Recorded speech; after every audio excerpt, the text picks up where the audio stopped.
নিজৰ ভাগ্যক কেতিয়াও দুখ নিদিবা। তুমি মানুহ হৈ জন্ম লৈছা, ইয়াতকৈ ভাল কথা কি হ'ব পাৰে। গোলাপ ফুলে কাঁইটৰ মাজতো হাঁহি থাকে, আৰু তুমিও দুখ সমস্যাৰ মাজতো হাঁহি থাকিবা, আৰু মানুহে গোলাপ ফুলপাহৰ দৰেই তোমাকো ভাল পাব। মনত ৰাখিবা, জীয়াই থকাজনেহে হাঁহিব পাৰে, মৰাজনে নহয়। জন্তুৱেতো হাঁহিবই নোৱাৰে, ই কেৱল মানুহেহে কৰিব পাৰে। সেইবাবে যদি জীৱনত হঁহাৰ সুযোগ আহে, প্ৰাণ খুলি হাঁহিবা, আৰু দুখ আহিলে হাঁহি মাৰি উৰুৱাই দিবা।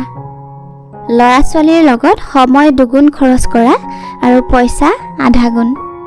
যদি ল'ৰা ছোৱালীক উপহাৰ দিয়া নাযায়, তেতিয়া কেৱল অলপ সময়ৰ বাবে কান্দিব, আৰু সংস্কাৰ যদি দিয়া নাযায়, সম্পূৰ্ণ জীৱন কান্দিব।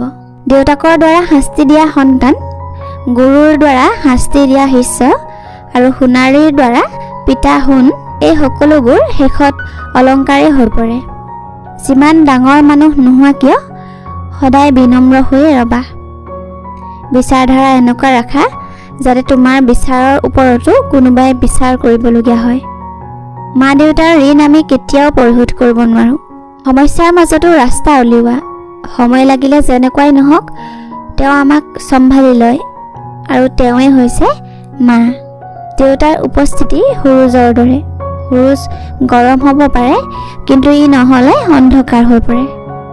দুজন বন্ধু একেলগে বহি কথা পাতি আছিল। এজনে ক'লে, মোৰ এটি সৰু পৰিয়াল আছে। মই, মোৰ পত্নী, মোৰ ল'ৰা ছোৱালী দুটা আৰু মা দেউতা। আমাৰ মা দেউতা আমাৰ লগতেই থাকে।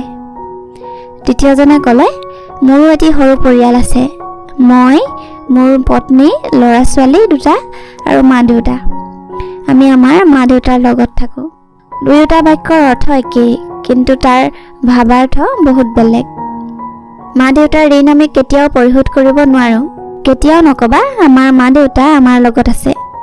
সদায় ক'বা আমি আমাৰ মা দেউতাৰ লগত আছোঁ। এবাৰ এজন মানুহে কুলিক ক'লে, তুমি ক'লা নোহোৱা হ'লে কিমান ভাল হ'লহেঁতেন। সাগৰক ক'লে, তোমাৰ পানী লুণীয়া নোহোৱা হ'লে কিমান ভাল হ'লহেঁতেন। গোলাপ পাহিক ক'লে, তোমাৰ লগত কাঁইট নোহোৱা হ'লে কিমান ভাল হ'লহেঁতেন। এই তিনিওৱে তেতিয়া শেষত ক'লে, যদি তোমাৰ অন্য লোকৰ দুৰ্বলতা বিচাৰি ফুৰাৰ অভ্যাস নহ'লহেঁতেন, তেতিয়া কিমান যে ভাল হ'লহেঁতেন। মানুহৰ যাতা কথাত উত্তৰ নিদিয়া মানুহ দুৰ্বল নহয়।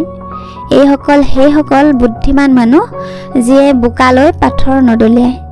তলা চাবিৰেও খোল খায় আৰু সাঁতুৰিৰেও। চাবিৰে খোলা তলা বাৰে বাৰে কামত আহে, কিন্তু সাঁতুৰিৰে খোলা তলা মাত্ৰ এবাৰহে কামত আহে। সেইবাবে সম্বন্ধবোৰ খঙৰ সাঁতুৰিৰে নহয়, প্ৰেমৰ চাবিৰে খোলা।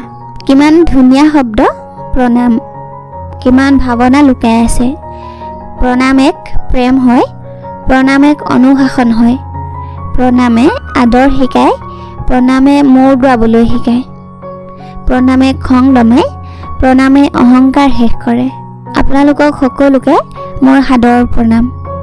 সদায় হাঁহি থাকক, আৰু কেতিয়াবা নিজৰ বাবে আৰু কেতিয়াবা আপোনসকলৰ বাবে।